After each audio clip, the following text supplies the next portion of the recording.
Assalamualaikum warahmatullahi wabarakatuh. Perkenalkan, nama saya Amanda Puspitasari dengan NIM 21210500324 dari kelas Akuntansi Syariah 2 Universitas Kyai Haji Ahmad Siddiq Jember.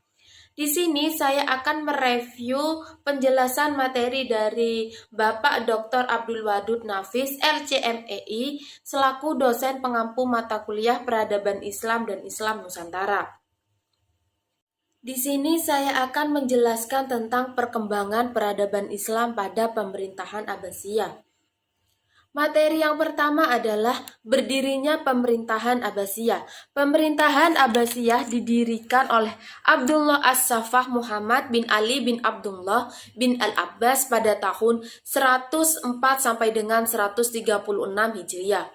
Pendirian dinasti ini dilatar belakangi kaum Abbasiyah merasa lebih berhak memimpin umat Islam dibandingkan Bani Umayyah.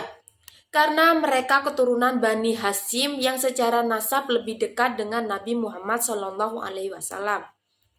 Tiga poros utama dalam mendirikan dinasti Abbasiyah yaitu Humaimah atau Hordaniyah dijadikan pusat perencanaan, Kufan atau Irak sebagai kota penghubung, dan Khurasan sebagai pusat gerakan praktis.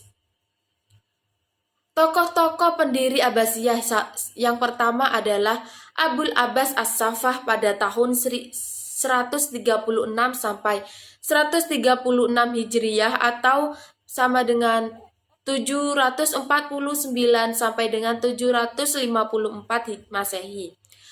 Abdul Abbas As-Saffah adalah khalifah pertama. Ia mendapat gelar As-Saffah atau mengalir darah karena ia menjadi pengancam bagi orang yang menentangnya, khususnya Bani Umayyah dan para pengikutnya.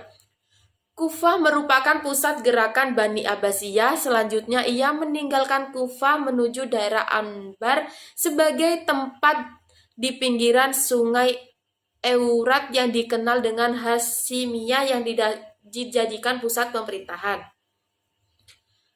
Selama kepemimpinannya, ia tidak terlalu fokus menaklukkan daerah lain karena pertempuran di kawasan Turki dan Asia Tengah terus bergolak. Belum lagi karena kesibukannya mengurus masalah internal untuk menguatkan pilar-pilar negara yang saat itu belum sepenuhnya selesai. Ia meninggal di kota Hasimiyah karena sakit pada tahun 136 Hijriah atau 793 Masehi. Saat itu usianya baru 33 tahun. Sebelum meninggal, ia menunjuk saudaranya Abu Ja'far al-Mansur untuk menggantikannya.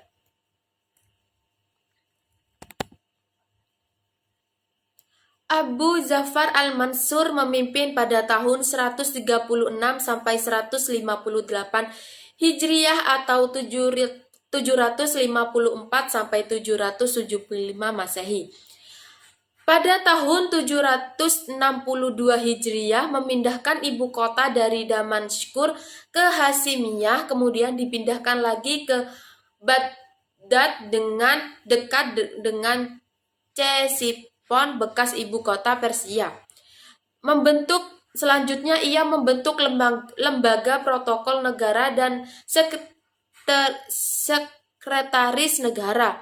Selanjutnya ia membentuk kepolisian negara dan membenahi angkatan bersenjata. Mengangkat sejumlah personil untuk menduduki jabatan di lembaga eksekutif dan yudikatif. Di bidang pemerintahan membentuk tradisi baru dengan mengangkut wazir sebagai koordinator departemen. Ia juga menunjuk Muhammad bin Abdurrahman sebagai hakim dan menambah tugas jabatan pos untuk menghimpun seluruh informasi di daerah-daerah. Para direktur jabatan pos bertugas melaporkan di daerah-daerah, melaporkan tingkah laku gubernur setelah pada khalifah. Selanjutnya ia juga menaklukkan kembali daerah-daerah yang melepaskan dari pusat pemerintahan. Abu Ja'far Hasrun Asrosid pada tahun 170 sampai 190 Hijriah atau sama dengan 786 sampai 809 Masehi. Yang pertama ia adalah belusukan, yang kedua sangat memperhatikan ilmuwan dan kebudayaan atau budayawan. Yang ketiga adalah sangat sulit mencari orang untuk memberikan zakat, infak, dan sedekah. Yang keempat adalah semua masyarakat merasa aman untuk keluar tengah malam. Yang kelima sangat mementingkan sarana prasarana. Yang keenam sangat giat menerjemahkan buku-buku asing. Yang ketujuh, pada saat pemerintahannya, kesejahteraan sosial, kesehatan, pendidikan, ilmu pengetahuan, dan kebudayaan serta kesusastraan berada pada masa keemasannya. Pada masa inilah negara Islam menempatkan diri sebagai negara terkuat dan tak tertandingi. Selanjutnya Abu Zafar Abdullah Al-Ma'mun pada tahun 198 sampai dengan 218 Hijriah atau 813 sampai 833 Masehi. Yang pertama ia pertanian berkembang pesat. Yang kedua, khalifah datang kembali ramai. Tiga, lintas dagang dengan Tiongkok melalui daratan tinggi, Pamir atau Silk Road, dan jalur laut Sia retur dari Teluk Persia kembali ramai. Yang keempat, menyediakan dorongan kuat kepada pengetahuan, ilmu kedokteran, matematika, dan filsafat.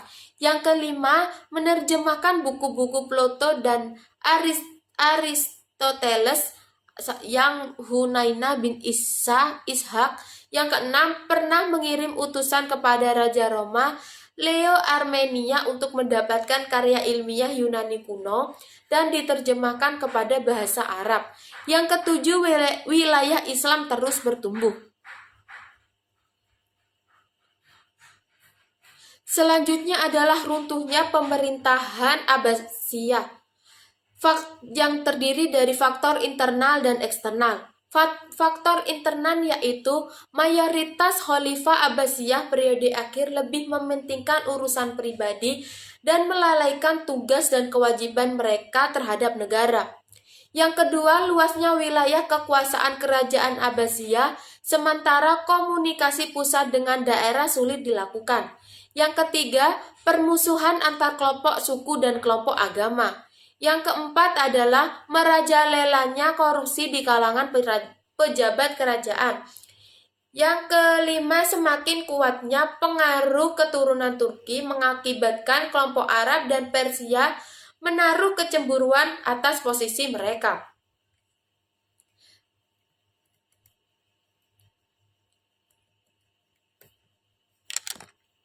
Selanjutnya adalah faktor eksternal. Yang pertama adalah perang salib yang berlangsung beberapa gelombang dan menelan banyak korban. Yang kedua adalah penyerbuan tentara Mongol di bawah pimpinan Hulagu Han yang menghancurkan Baghdad. Jatuhnya Baghdad oleh Hulagu Khan menandai berakhirnya kerajaan Abbasiyah. Yang ketiga, munculnya kerajaan Safawiyah di Irak, kerajaan Utsmaniyah di Turki, dan kerajaan Mughal di India. Itu saja yang dapat saya sampaikan. Selebihnya mohon maaf. Billahi taufik wa hidayah. Wassalamualaikum warahmatullahi wabarakatuh.